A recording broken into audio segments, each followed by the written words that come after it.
फलाहार करने से, फलाहार का मतलब होता है फल का ही आहार होना चाहिए, तभी वो फलाहार है। आजकल फलाहार का ऐसा तुम लोगों ने सिस्टम बिगाड़ दिया कि जिस दिन फलाहार होता है उस दिन सबसे ज्यादा पकवान बनते हैं। बोलो बनते हैं कि नहीं बनते हैं? याद रखना, यदि व्रत हो रहा है और फलाहार की परंपरा है तो कोई तरल पदार्थ जो है व्रत के दिन प्रयोग में नहीं आना चाहिए। समझ लो इस बात को। कोई भी तरल पदार्थ, ये जीव का स्वाद है, ये जीव का स्वाद है और पूरे व्रत को खंडित करना है। याद रखना, निर्जला एकादशी हमारे यहाँ होती है ना, याद रखना, निर्जला एकादशी को जो कर लेता है उस संकल्प को पूरा कर लेता है, उस व्रत को पूरा कर लेता है, मैं दावे के साथ कह रहा हूं उसे वैकुंठ अवश्य ही प्राप्त होता है, किंचित मात्र भी संशय नहीं है, अवश्य ही उसे वैकुंठ मिलता है। क्योंकि निर्जला एक, वैसे प्रत्येक एकादशी का व्रत करना चाहिए, लेकिन प्रत्येक एकादशी का व्रत करो साधुवाद है, साधुवाद है, लेकिन निर्जला एकादशी का तो इतना बड़ा महत्व है कि आपके जीवन के जितने भी पाप हैं संपूर्ण पापों को वो नष्ट कर देती है और परम पद प्रदान कर देती है, वैकुंठाधिपति का दर्शन करा देती है, वैकुंठ का वास होता है। महाराज मनु ने, तुम लोग तो साल में एक निर्जला एकादशी करते हो, महाराज मनु ने कई सौ वर्ष तक निर्जला व्रत किया है। समझ रहे हो ना, मतलब जल भी छोड़ दिया। पहले कुछ समय तक तो जल लिया, लेकिन इसके बाद निर्जला व्रत किया है, जल भी नहीं ग्रहण किया, जल का भी त्याग कर दिया। जब जल का त्याग किया तो कंडीशन कैसी हो गई? अस्थि मात्र हो गए शरीर, अस्थि पंजर,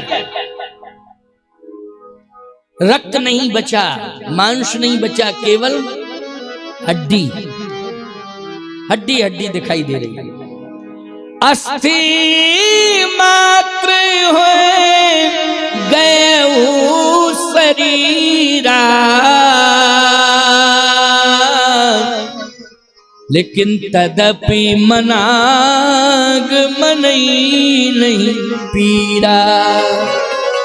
इसके बाद भी शरीर में पीड़ा नहीं है, वेदना नहीं है कि हमारा शरीर चला गया, अब तो हड्डियां बची हैं, ऐसी भक्ति करके क्या करेंगे जिसमें हड्डी हड्डी बचे? नहीं नहीं नहीं नहीं। याद रखना, एक दिन का व्रत कर लेते हो तो चक्कर लगने लगते हैं तुम्हारे शरीर के। क्यों? अब तो चक्कर आ रहा है, कमजोरी आ गई है, क्योंकि आज व्रत हो गया। व्रत में तुमने सबसे हैवी डोज लिया, बोलो लिया कि नहीं? जिस दिन व्रत था उस दिन महंगा सबसे ज्यादा पड़ता है, व्रत पड़ता है कि नहीं? और हैवी डोज क्या? बोले साबूदाने आलू के बंडा, साबूदाना आलू मिला करके और उसको बढ़िया तरल तेल में तला के, उसको क्या बोलते हो? आलू साबूदाने के बंडा। बंडा इसका मतलब है कि तुम बंडा हो गए। क्या हो गए? बंडा। अच्छा एक बात बताओ, चाहे जितना अच्छा बैल हो लेकिन पूंछ कट जाए तो उसको क्या कहते हैं? उसको बंडा कहते हैं। कहते हैं कि नहीं? बंडा। इसका मतलब यह है कि तुमने पदार्थों पर ध्यान दिया, तुमने स्वाद पर ध्यान दिया, लेकिन तुमने व्रत पर ध्यान नहीं दिया। ये साबूदाना याद रखना, ये व्रत में यूज नहीं करना चाहिए, नहीं करना चाहिए।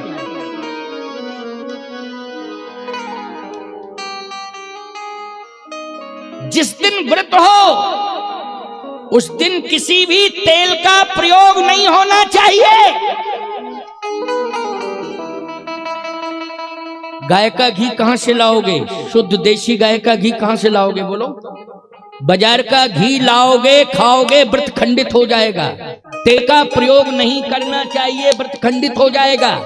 अब वेद लक्षणा देसी गाय का घी कहां से लाओगे बोलो भाई? बहुत कम ऐसे घर हैं जिनके घरों में देसी गाय का घी मिल जाए, बहुत मुश्किल की बात है। बोलो व्रत कहां रहा? इसलिए ज्यादा से ज्यादा फल का प्रयोग करो। किसका प्रयोग करो? फलों का प्रयोग करो। गाय के दूध का, वेद लक्षणा गाय के दूध का प्रयोग करो। ये छोड़ो, ये साबूदाने पता नहीं कौन कौन दाने सब छोड़ो। और शर्करा का प्रयोग तो करना ही नहीं चाहिए, क्योंकि सबसे ज्यादा दोष शक्कर में। आपके क्षेत्र में शक्कर का मिल है, शुगर मिल बनती है, जरा वहां जाके देखना किस दुर्दशा के साथ बनती है। इसलिए खांड का प्रयोग मिष्ठान में किसका प्रयोग होना चाहिए? खांड का प्रयोग होना चाहिए। यज्ञ में शाकल्य में भी खांड का प्रयोग होना चाहिए, शर्करा का नहीं। ये बहुत अशुद्ध है। ये हमको दिखाई दे रहा है कि ये शक्कर है, लेकिन इसमें क्या बताएं, संसार भर का कचरा भरा है। समझ गए हो कि नहीं? इसलिए इसका नाम हो गया है चीनी। जितना चीन खतरनाक उतनी चीनी। अच्छा, ये कोरोना का जो वायरल आया है, कोरोना की बीमारी आई, चीन ने भेजी, खतरनाक बीमारी। और शरीर के अंदर जो खतरनाक बीमारी होती है वो चीनी होती है ना, चीनी से। जब तक तुम गुड़ खाते रहे तब तक रोग हावी नहीं हुए, और जब से तुमने चीनी खाना शुरू कर दिया, बोलो बीमारियां हावी हो गई। हो गई कि नहीं हो गई? लेकिन जब तक गुड़ खाते रहे हो, बोलो भाई कोई बीमारी आती थी क्या? इसलिए गलती हम लोग कर रहे हैं। ये जीभ के स्वाद के पीछे पता नहीं क्या क्या हम खा रहे हैं, और यही स्वाद एक दिन भयंकर से भयंकर बीमारी को जन्म देता है। और ऐसी बीमारी हो जाती है, फिर तो हम लाखों नहीं करोड़ों रुपया खर्च कर देते हैं, ठीक नहीं हो पाते। इसलिए व्रत हमारा भंग नहीं होना चाहिए। व्रत की मर्यादा रखो तो व्रत करो, और खान पान में शुद्धि रखो तो व्रत करो, वरना जो है प्रदर्शन मत करो कि हम व्रत हैं, व्रत हैं। महाराज मनु ने जो व्रत किया है, आज ब्रह्म को निर्गुण को सगुण बनना पड़ा। व्रत में कितनी बड़ी ताकत है, कितनी बड़ी ताकत है व्रत में, कि ब्रह्मा विष्णु महेश तीनों सामने खड़े हुए हैं। ये व्रत की ताकत है। आज ब्रह्म को भी निर्गुण से सगुण बनना पड़ा है, ये व्रत की ताकत है। इसको व्रत कहते हैं। व्रत सफल हो गया, सफल हो गया व्रत। ब्रह्म को आना पड़ रहा है।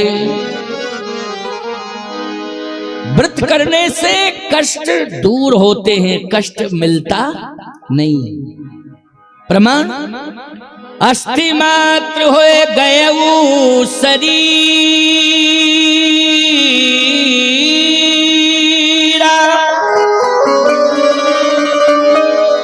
तदपि मनाग मनहि पीरा।